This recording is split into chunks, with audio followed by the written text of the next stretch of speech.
I bet there's not a person in this room who couldn't tell me something about Rosa Parks. I learned from Ed Kingans this past week that Rosa Parks worshiped here at Fort Street at least one time in the congregation's rich history. And Bob Ponder recalls Rosa Parks working in the building where he worked here in Detroit and recalls her as a quiet woman who presented herself as just as common, ordinary folk and kept a very low profile.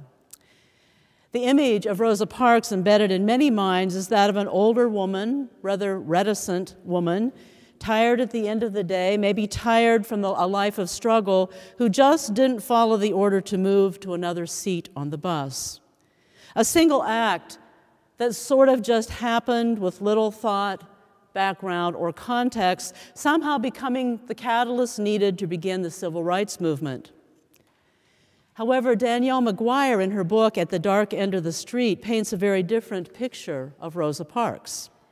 Born Rosa McCauley on February 4th, 1913, she, as a very young child, kneeled beside her maternal grandfather each night, her grandfather who could pass for white, her grandfather who refused to be the Klan's next victim, her grandfather who became her political mentor as he rocked slowly back and forth in his rocking chair, cradling his double-barreled shotgun while the KKK paraded up and down the street outside their home. She wouldn't go to bed, not really because she was afraid, but because, as she said years later, whatever happened, I wanted to see it. I wasn't going to be caught asleep. By the time she was 10 years old, Rosa's defiance and feisty behavior equaled that of her grandfather.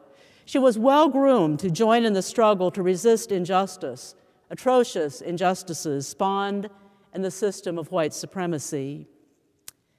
In 1931, when Rosa McCauley first met Raymond Parks, she was turned off by what she thought was his too light skin, but soon learned that he was a charter member of the Montgomery NAACP and a pistol-carrying member ready to take his stand without fear.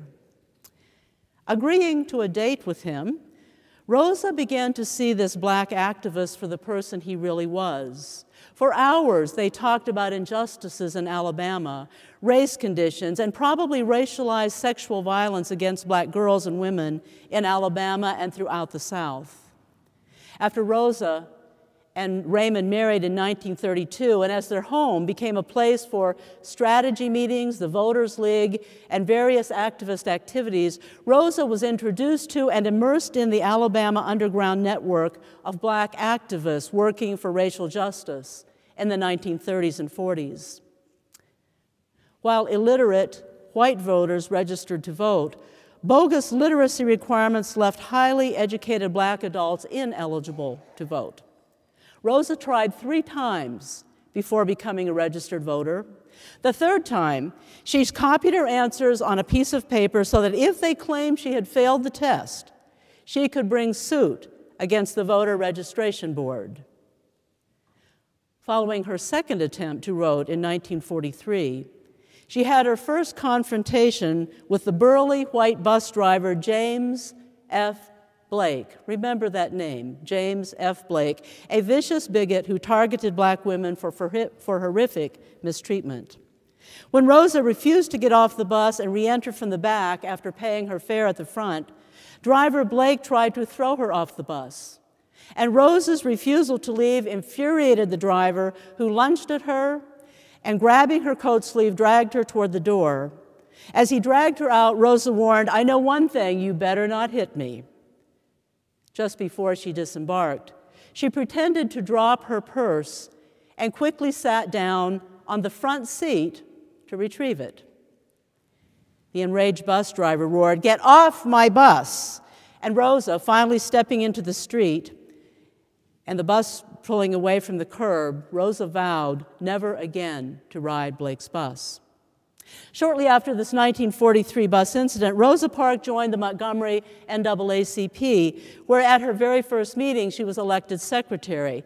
Now, this may not sound like a particularly big deal until you know the real job of the secretary.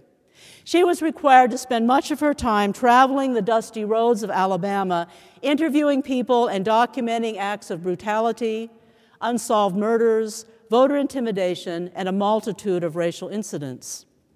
In early September 1944, 24-year-old Reese Taylor, who was a married black woman with a 3-year-old daughter, was viciously, brutally raped by 6 white men while on her way from church, accompanied by friends.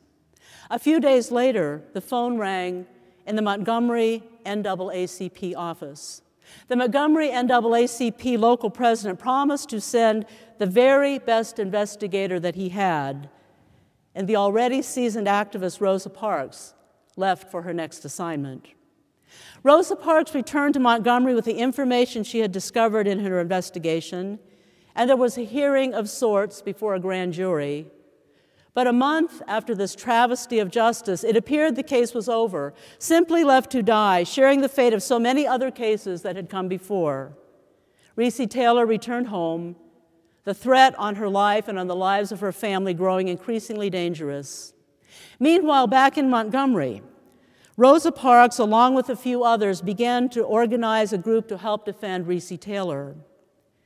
As word of this brutal act and the sham of justice began to spread in barbershops, backyards, churches, union halls, the underground network, and soon by way of black newspapers around the country, an eclectic group of activists were mobilized into the Committee for Equal Justice for Mrs. Reese Taylor, proclaiming nationwide what was happening in Alabama, forming a coalition growing throughout the country, working to defend black women from physical and sexual violence and assault.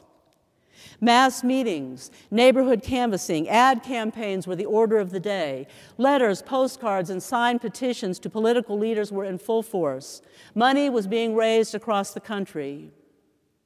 And prominent white leaders began to take this amazing movement seriously. And fearing the negative impact on their state, the case went before a second grand jury. But again, justice was denied. As the danger continued to increase, Rosa Parks was instrumental in moving Reese Taylor and her family to an apartment in Montgomery where they would be safer and helping her husband to find a job.